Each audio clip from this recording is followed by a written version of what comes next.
Good morning, I'm the Hooded Lid, and today I want to talk about another new foundation. This is by Ilia, and it is called the Super Serum Skin Tint SPF 40. Now I had actually shot this on Friday, and when I finished I went and looked on my computer, and looked at some videos, and Larry came up, who I follow, and she had reviewed the same thing. And she told us that there's a marketing thing behind this that I wasn't aware of because I'm so impatient. I just get the sample and go. I just want to try it on. So let me tell you a little bit about their marketing claims. They are saying pretty much this is a wash and go foundation, that it has your skincare, it has your moisturizer, it has your tint, of course, and it has your SPF. Between you and me, I'm going to say no to most of those. Skin beneficials in here are niacinamide and hyaluronic acid. They're both really good, but for me, that's not quite enough. And honestly, I think for anybody, it's not quite enough. Sometimes I see young women who are in their early 20s buying La Mer and putting on all this stuff, and I'm like, oh, you really don't need that. I've actually known people who do this. But you do need a C. To me, putting a C into your program is kind of graduating into adulthood and being responsible for your skincare. You may not need a ton of moisturizers or a ton of serums or retinol or any of that yet, but a good cleanser, a vitamin C, and a sunscreen, I think everybody needs once they hit their 20s. And there's no C in here. I understand why there's not. C can be notoriously difficult to formulate and to play with, but for me, it doesn't click that box. Then they talk about moisturizer. The moisturizer in here is squalene, and squalene is an interesting ingredient, and it's a confusing ingredient, and I'm still confused. I can tell you what I know.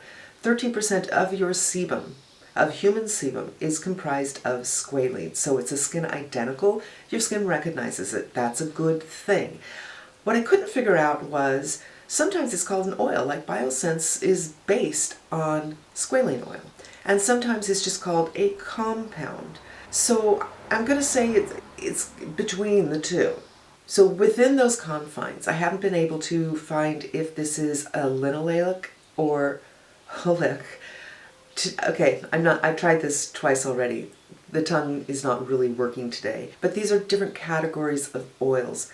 Linoleic is something that is really beneficial for oily skin because it balances the skin. It signals to your skin, hey, you're moisturized, you don't need to produce more oil.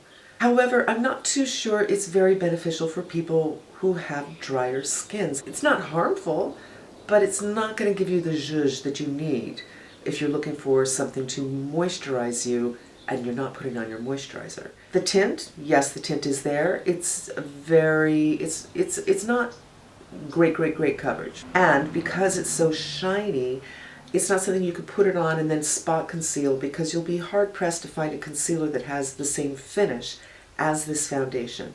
As far as sunscreen goes, in order to get the amount of sunscreen protection that is on your label, you need about 1/4 teaspoon for your face and neck.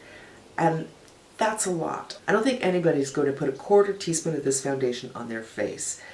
Now, I mentioned that I didn't know any of this the first time I tried it, so I put on my regular stuff. I put on my serums, I put on my moisturizers, my hydrators, my sunscreens, and I let it sink in for half an hour, and it was great. Next day, I did the same thing, even though I know that's not what is called for here.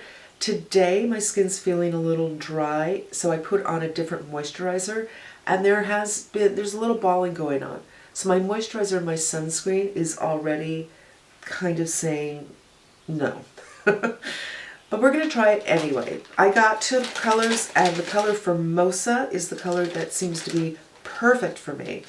And man, it's so hard for me to find a good foundation color. I'm thankful I have some left since this is the 3rd time I've tried this on.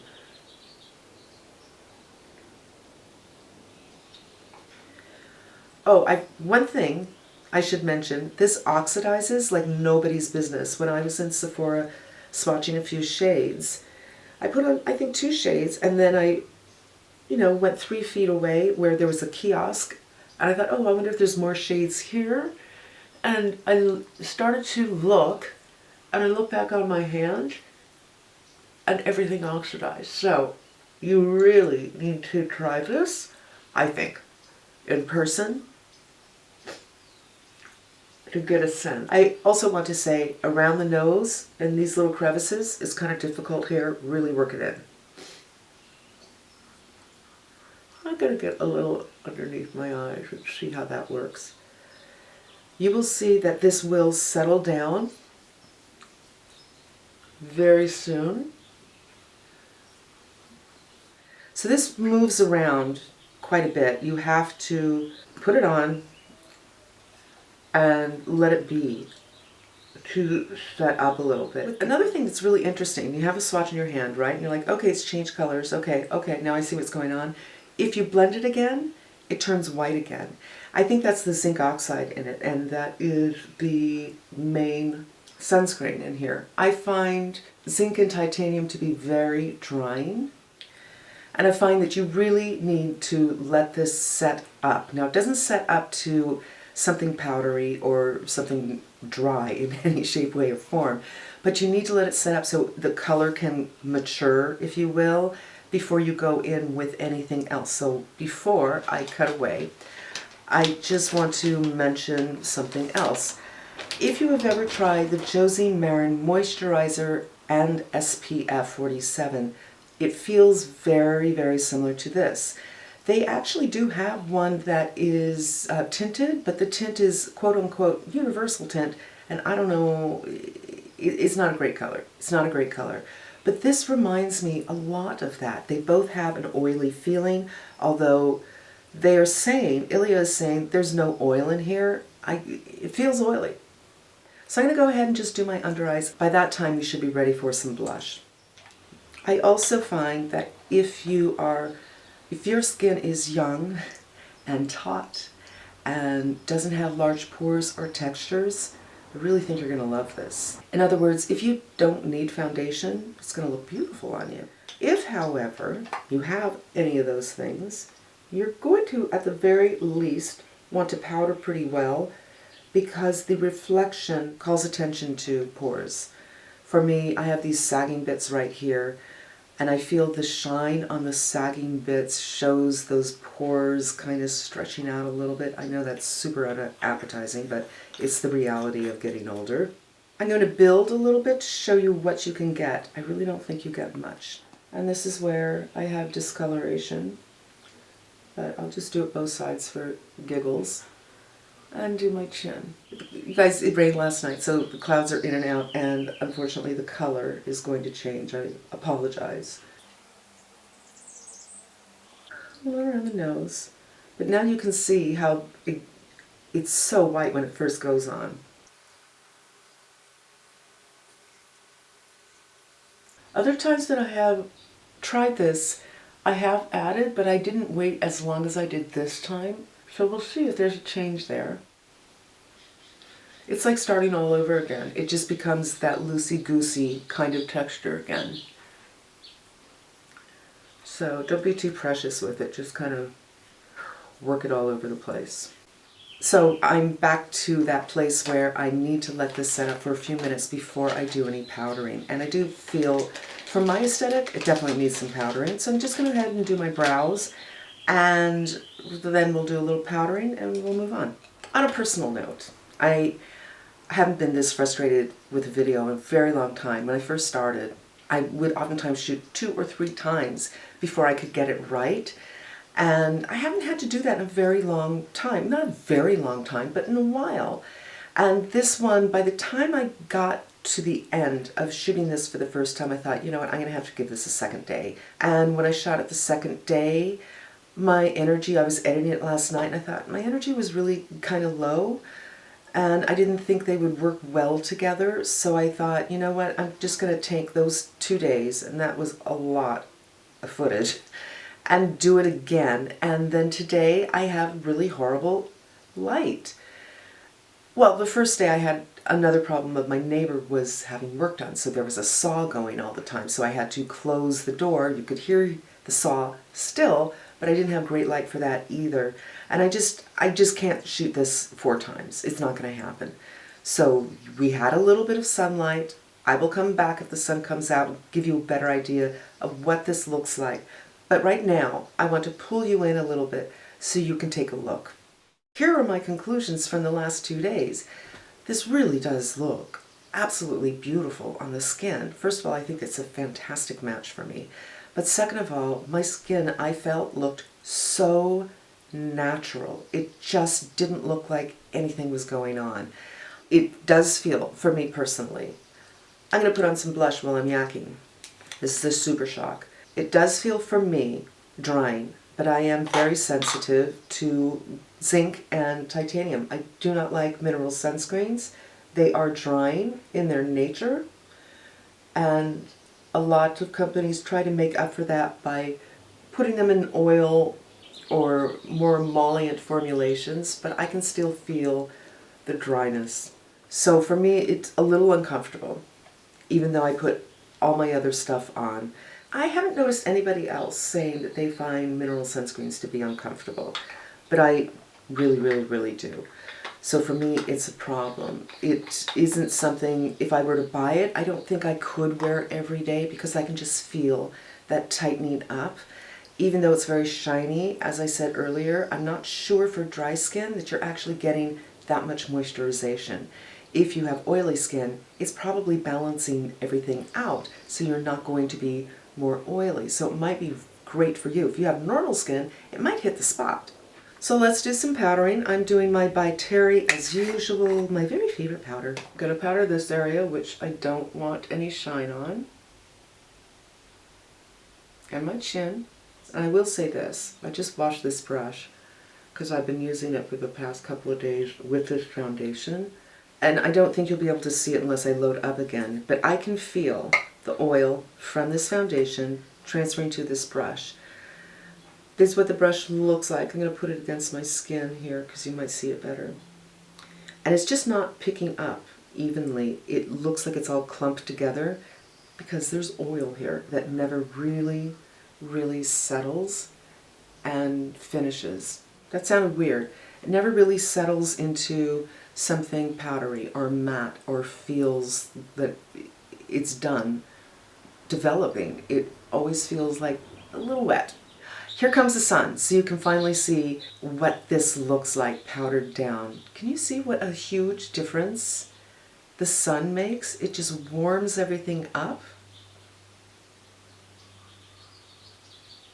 I wanted to talk about another product here because it's not quite one video worth, but it's really, really worth talking about. Sometimes I have little bits here and there, and I'm like, I don't think I can get a full video out of that. And yet, it might be a couple of eyeshadows or a couple of lipsticks, and you can't do a full face either. This is the Viseart, and they're calling it Moisture Boost Lip Shine. And it is so amazingly comfortable. I can't stand it.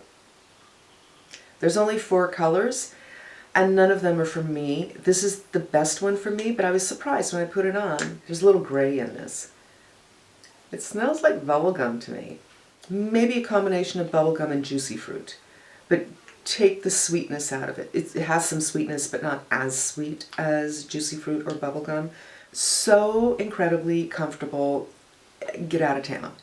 You know, in the past year or so, a lot of companies have come out with lip oils, but they're not really lip oils. It started with Hourglass, and it was goopy and tacky and uncomfortable and heavy.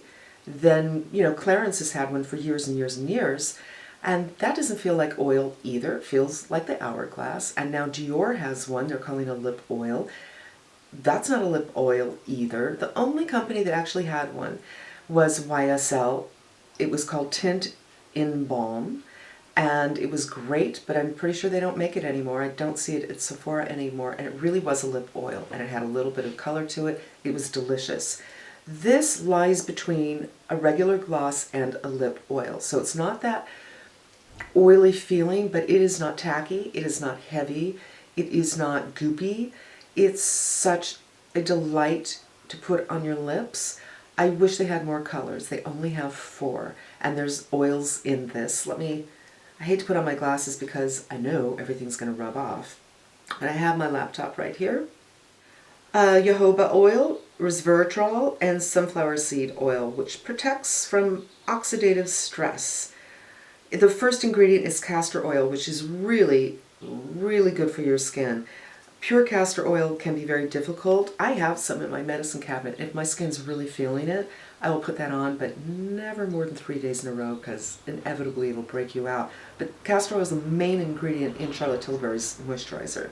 It feels so great. If you are looking for something, if your lips are hurting, if you want something you can just keep in your purse and know that it'll, you know, be there no matter what kind of makeup you have on. It gives you a little bit of color. You know, enough said, enough said. Really, really lovely formula, really well worth checking out, and only $19 versus a lot of the more expensive brands are $38 for their goopy, sticky, icky lip glosses. All right, so you can see how the powder just didn't mattify me entirely, which is great. How a cream blush went on beautifully, how the skin looks so incredibly skin-like to me. Now I want to do another test. I did this yesterday, but I didn't do it until hours after this had been on, and that is I'm going to put on a little more blush in powder, because kind of that's the key when there's something like this that obviously is so wet that it makes my brush be goopy. I'm going to have to clean this again. Instead of going in with my regular blush brush, and this is, you know, pretty dense, although soft, I'm going to use this brush, which is not dense at all, and I think that will help. I'm going into this little torrid, and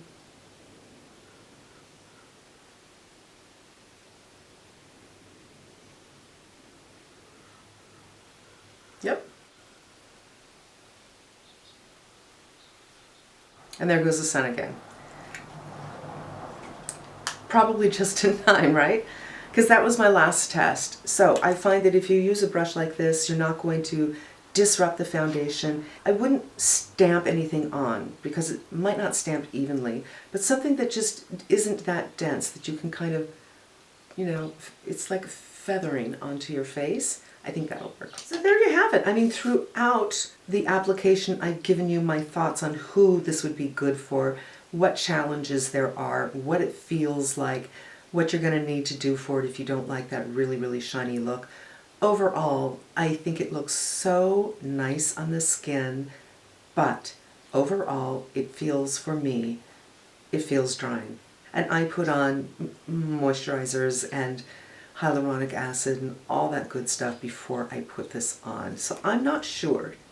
It's a yes for me, but the goal is to give you information so you can decide if it's a yes for you, and I hope that I've helped.